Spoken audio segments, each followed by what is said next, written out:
We are honored here today to have Dr. Stephen Pratt join us for a conversation. Dr. Pratt has been practicing medicine for approximately 30 years. That's right, And, you admit it. and is a senior staff member at the Scripps Memorial Hospital. He is a world-renowned authority on the role of nutrition in preventing disease. Dr. Pratt also is a bestseller author, and his bestseller book, SuperFoods, check it out, but also his new book, Super Health. And I would really like to know, what are some of the preventative measures through nutrition that can be made to prevent disease? Well, think about it this way. The best pharmacy in the world is in every market. It's straight to the produce section, all the things you need to keep your body healthy. If you're sick, help it get better. If you're well, keep it well, right there. So whole foods, and especially that produce section. Remember, you're a Stone Age woman with a modern body, and your genes are back in Stone Age. So if you were living 10,000 years ago, you would recognize only the food in the produce section. You wouldn't know what all this processed stuff was. You wouldn't go there. Yeah. So we still should, because our genes are back in ancient times, even though we're in the 21st century. There was no such thing as packaged foods up until, what, 40, 50 years ago, maybe? That's right. I mean, even when I was a kid, refrigeration was just coming in. I think we had ice boxes. I'm not quite that old, but I think close to it. You know, we met because you wrote about Dr. Earth in your most recent book, Super Health. And what attracted you to what I'm doing is probiotic. And that you found yourself really, dissecting it and thinking, gosh, I'd never seen a fertilizer with probiotic. I mean, what's kind of the essence of that? How does that translate to human health? And I know you talk about the GI tract, and that's the core of human health. Can you just elaborate just briefly on that? Oh, sure. In fact, in Super Health, there's a whole chapter on be an environmentalist and detoxify your body, because this Super Health is a longevity book. So I did the research for that book. It really turns out that the GI tract, the human GI tract, is really kind of like the equivalent to the soil. The soil is the GI tract for plants and things like that. So if you want a healthy plant, you've got to have healthy soil. If you want a healthy human, you've got a healthy GI tract. And so probiotic bacteria are healthy bacteria in our GI tract, which keep our immune system functioning properly, keep our body in a non-inflamed state, help to process all the nutrients and things that we eat so they can get into our body, so things like that. And again, so I was looking for organic fertilizers because that fits right into that chapter. And of course, Dr. Earth was right where we pick up all of our stuff for our organic citrus growth. And there's Dr. Earth, so he's been using that for quite a long time now. It works great. So we know that healthy soil equals healthy plants equal healthy people.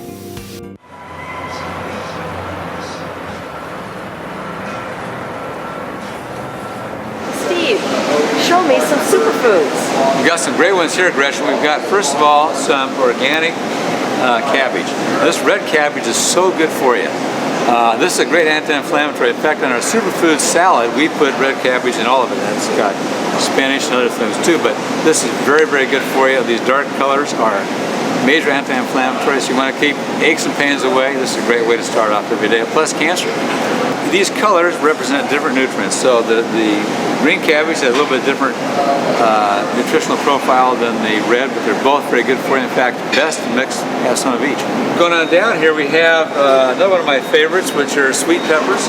Now these peppers, people can see, you can put these in a salad, you can put them out for hors d'oeuvres, but you can just eat this like an apple. And these are delicious. They call them sweet for good reason, because they are very sweet. And all the peppers, of course, have different nutrients in them again. So the red peppers have one thing, the orange peppers have another, the green peppers have another. But the sweeter yellow, the red, the orange ones are the sweeter ones, and actually more nutrition in these colors than in the green.